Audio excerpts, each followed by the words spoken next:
Institute of Internal Auditors presents All Things Internal Audit. In today's episode, to kick off the new year, we're counting down your top 5 favorite episodes from 2024. From tackling AI risks and ethics to uncovering misleading greenwashing claims and exploring the next frontier of quantum computing, these episodes highlight the key issues shaping the internal audit profession. So whether you're a longtime listener or new to All Things Internal Audit, grab a seat and join us as we revisit the episodes that made the biggest impact in 2024. Let the countdown begin. First up is our most streamed episode of the year. Robert Pérez and George Barham unpack the IAA's updated AI Auditing Framework, giving internal auditors the tools to tackle the challenges of generative AI. So as you mentioned, it is in 4 parts, and I'd like to break those down in specifics for each one. So it begins with an overview. Is that correct? Yes. Overview, introduction. We spent a little bit of time talking about the history of AI. It's certainly not all encompassing, but it's a look through the decades of different developments, and even before it was called artificial intelligence, some of the theories and some of the applications. It goes into machine learning. It's certainly something that's been around a little bit longer. So we spend a little bit of time in the framework in that first section with the introduction and overview, making sure that there's a definition, making sure that there are examples, and so we kind of guide the reader through how AI has developed through the years. So in part 2, the framework is all about how to build an understanding of where you're at in your organization, correct? Right. And part 2, it like we talked about a second ago, it starts to build on the foundational knowledge that you would have acquired in part 1. So it's really the next step. So it's okay, now that I know what AI is, I understand it, I understand examples. Now I want to start having those discussions in my organization. And also leading up to that, as an auditor, what can I go ahead and be proactive in gathering? So policies, procedures, board minutes, things like that are maybe already existing that you have access to from your other audits, to start pulling that information, start having those discussions with some of the folks in your organization you work with, such as the CFO, or if you're an IT auditor, maybe the director of IT.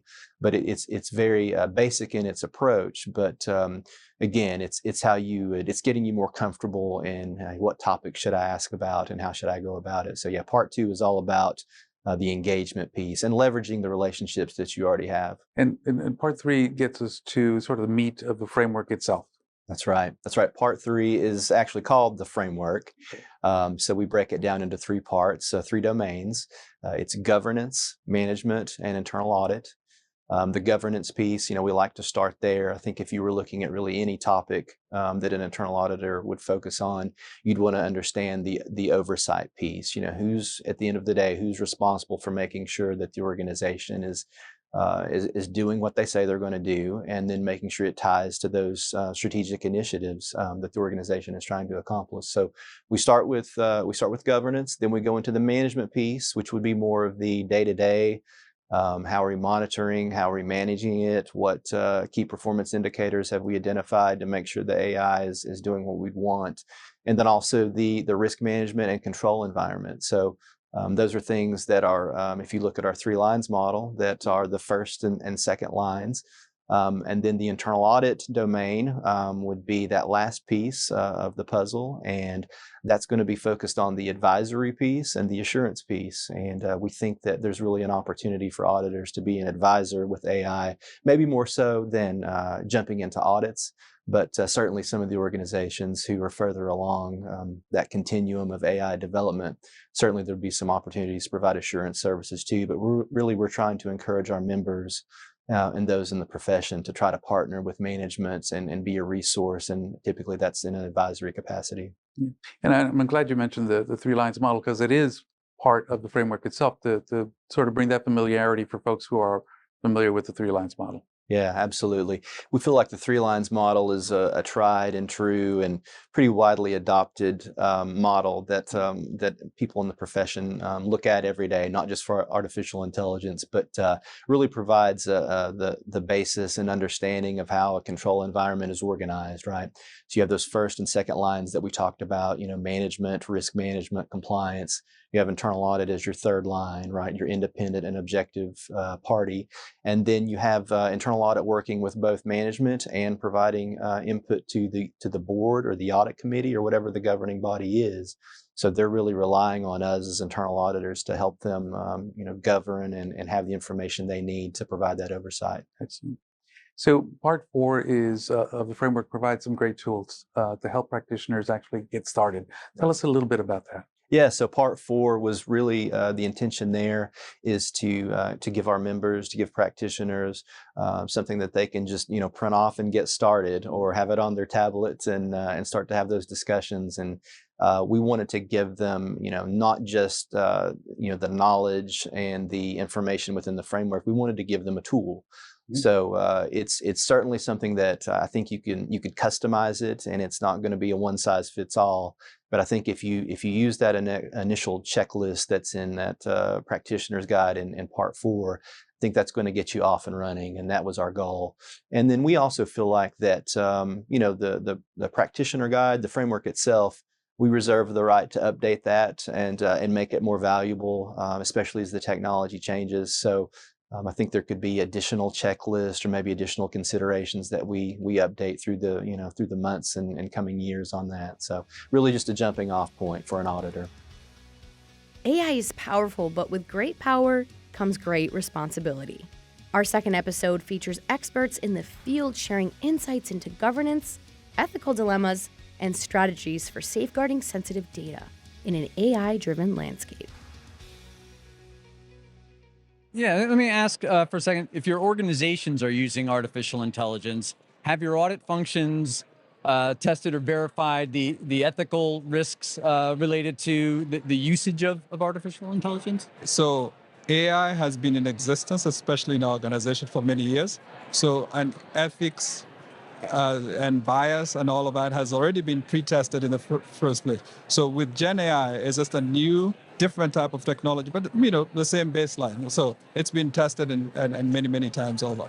Yes. So Charles, are you seeing more broadly in your clients that is a concern, and are people looking to some sort of like standardized good seal of housekeeping or good housekeeping seal of approval? Well, look, I think generative AI and artificial intelligence in general has always been an area where we are relying on data from various sources, right? And every data set has bias in it, right? Every data set has errors in it. And the people that are making the models, like the big technology companies, they are building, I think very rigorous controls into the models that they commercialize.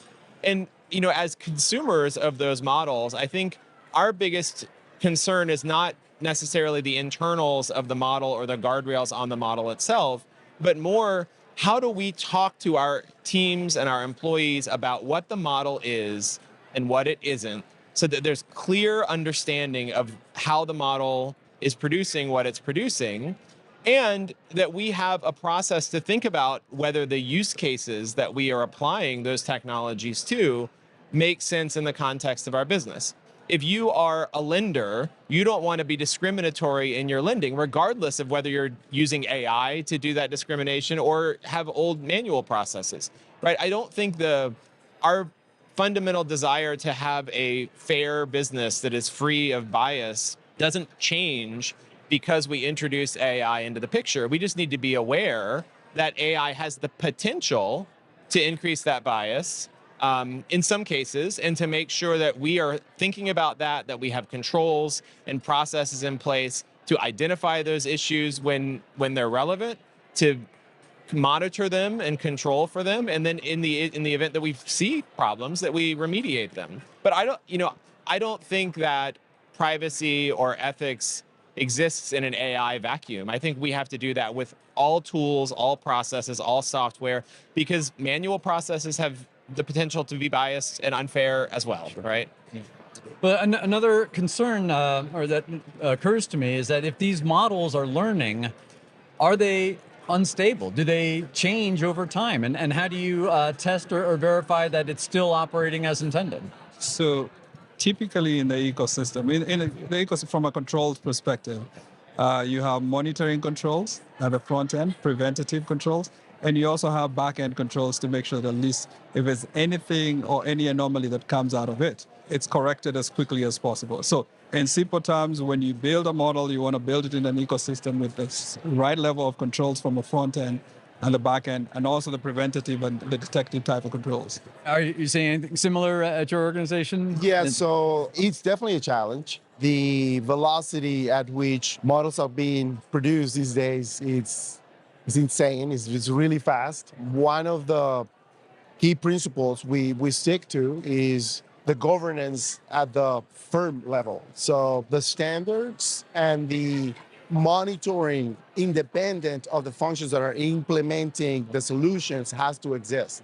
So for example, whenever we implement a solution, we will have to have touch points with the governing body of AI and reaffirm our use of the solution and being still able to produce the results that we want.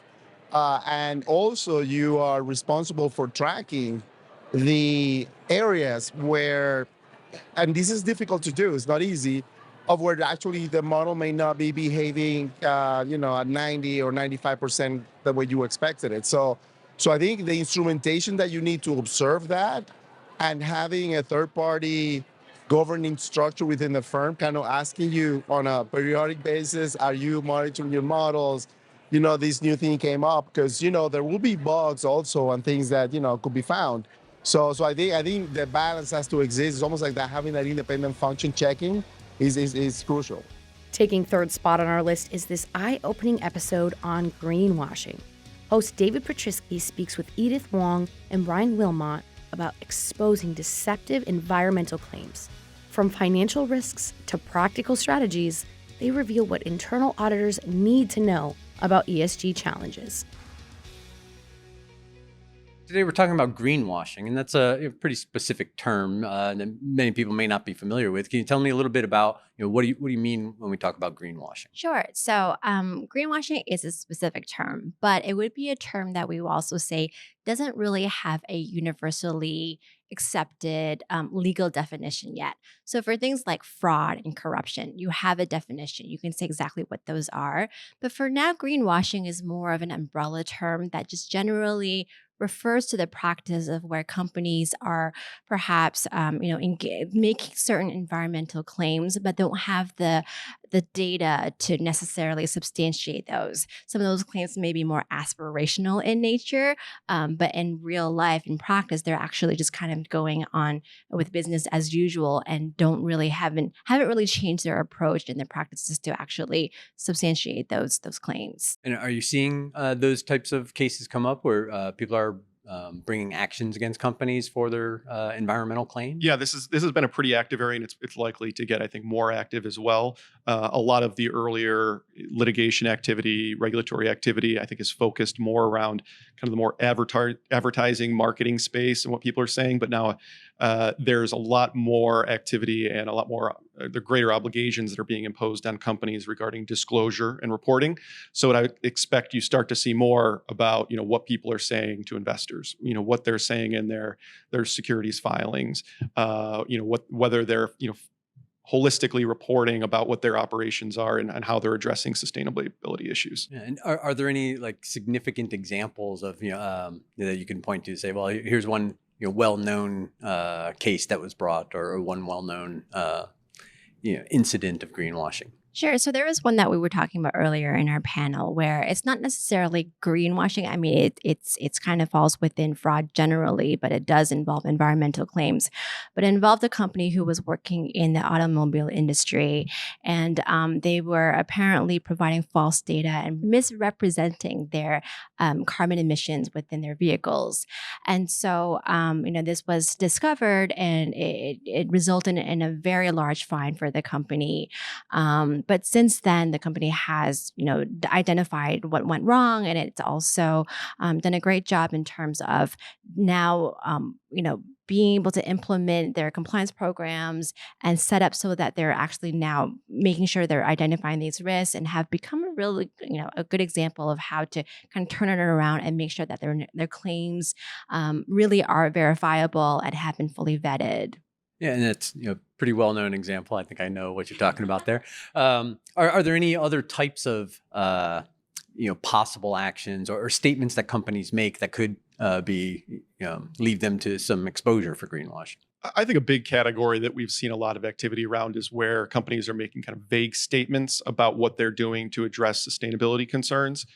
You might see that in a circumstance where they may be a big emitter of greenhouse gases and they want to be seen to be doing something to address that.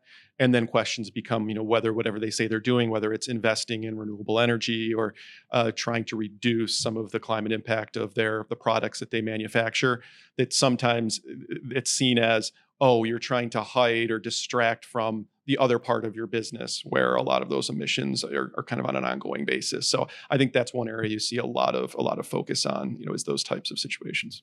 I think what's also interesting about greenwashing is you can kind of see a range. So for example, there could be a company that can make a certain claim about how much of their product is made with recyclable or recycled materials.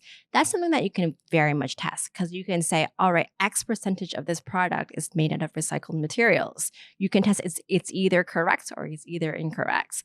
But there are going to be other claims where you can say, we are environmentally friendly, we are green, we are natural. So those ones are a little bit more, ambiguous and vague in nature, and those ones are harder to test, but at the same time would be subject to the same level of scrutiny, because if you are misleading consumers towards making choices to purchase or use services by your company based on these environmentally friendly kinds of statements, but in reality, you're not really doing much to substantiate these, that is a concern and opens you up for all types of risks and negative impact to your company. Ranked 4th, this episode explores the next frontier in technology. Host Lynn Mole and guest Nick Reese discuss quantum computing's game-changing potential for internal auditing. So Nick, tell me, what is quantum computing? So quantum computing is a new kind of computation that is entirely different, not better, not worse, than the traditional computers that you and I use every day. And we can talk about exactly why that is, but it really gets down to the ability to use the strange and quirky and weird properties of quantum particles to affect computation. How will quantum computing change the field of internal auditing in the next few years, do you think? Well, quantum computing is going to change a lot of fields in the next few years, and that change is actually already underway. And depending on how you look at it, we might actually be already a little bit behind. And so it'll change internal auditing in a lot of probably very specific ways, but really it's going to change a lot of different areas, chiefly because this is probably going to be one of the most important cybersecurity challenges that any of us face in our lifetime. And it really is going to get down to the difference in how we protect data and what privacy is going to mean in the future in a world where we have quantum computers. Okay.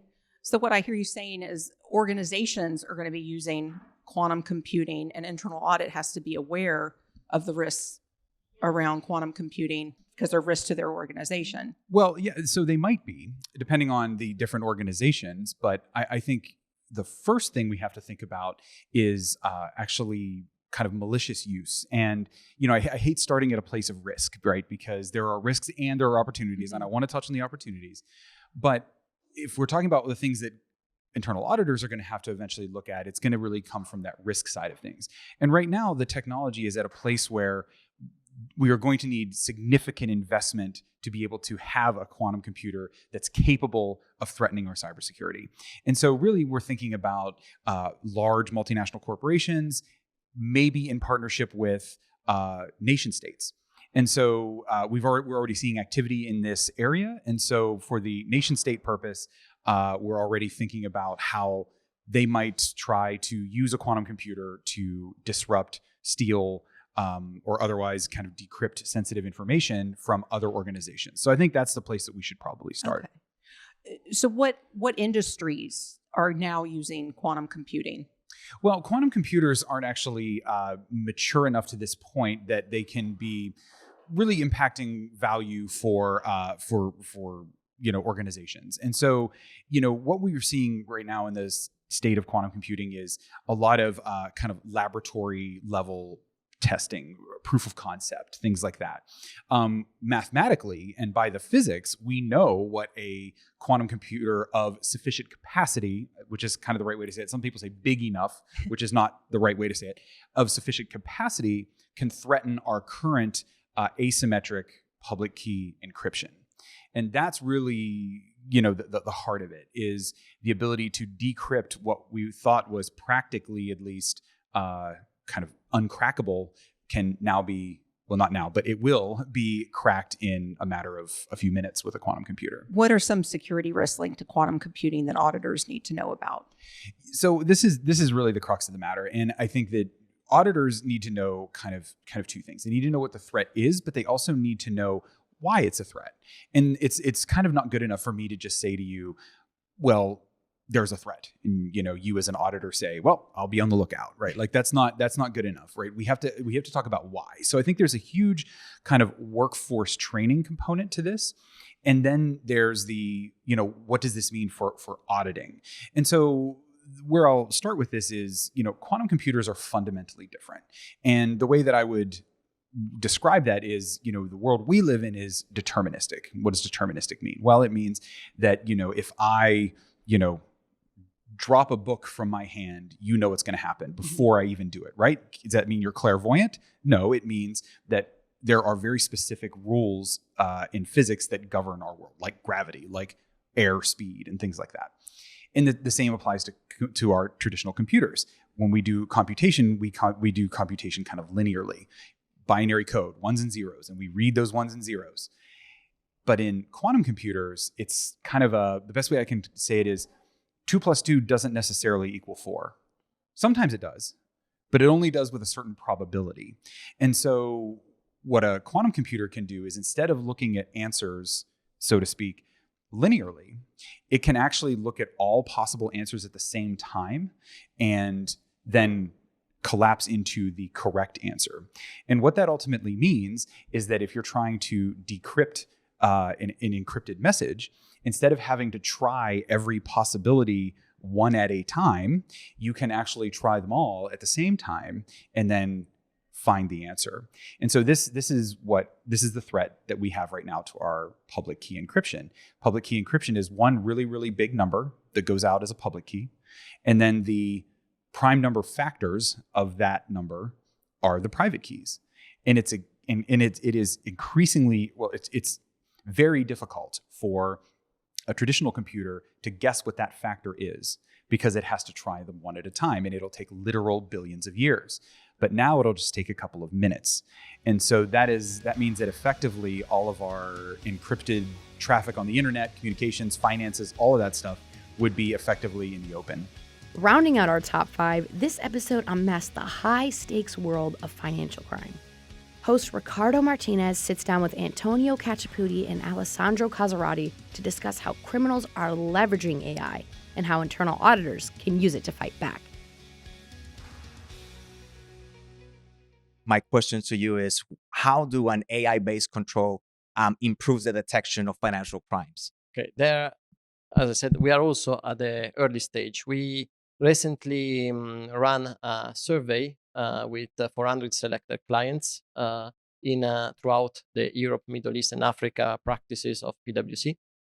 And through that, of course, we touch how was the AML market and how AML controls were going towards, and we touch also how AI was implemented into that. Is the hype, and of course, we touch also on that topic, and it was very interesting because basically there was a wide majority, almost 80%, that is really focused on transaction monitoring. There is where they see the biggest potentiality, and I think it's quite clear there, because what is the benefit of AI? Benefit of AI is in the prediction analysis, and therefore where you can limit the risk is to start to predict better your transaction, your fraud, the exposure to transaction, and therefore how that can be tackled and how can be mitigated towards a better predictive analysis that AI can do.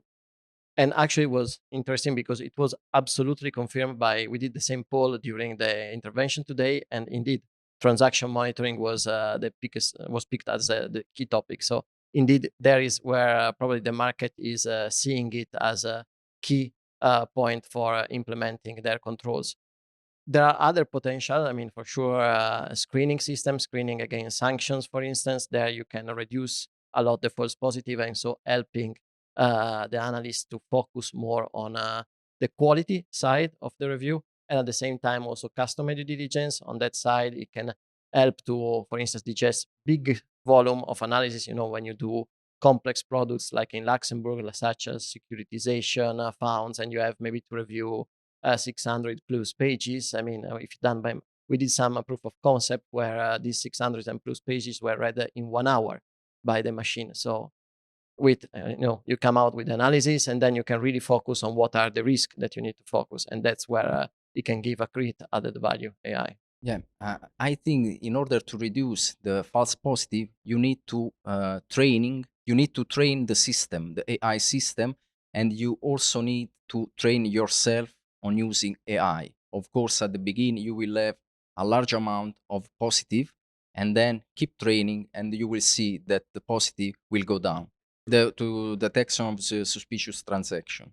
Yeah, you need to training the system, and of course you need a cybersecurity professional. Of course, you mentioned the backtest. These are the traditional way to test, but in this case, as is a new kind of risk, we don't know too much about that.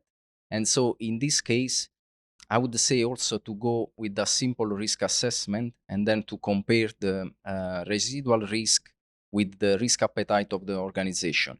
But it's important to keep training the system, because it's a machine learning system. So if you teach the system can produce better results. If you like this podcast, please subscribe and rate us. You can subscribe wherever you get your podcasts. You can also catch other episodes on YouTube or at the IIA.org. That's THEIIA.org.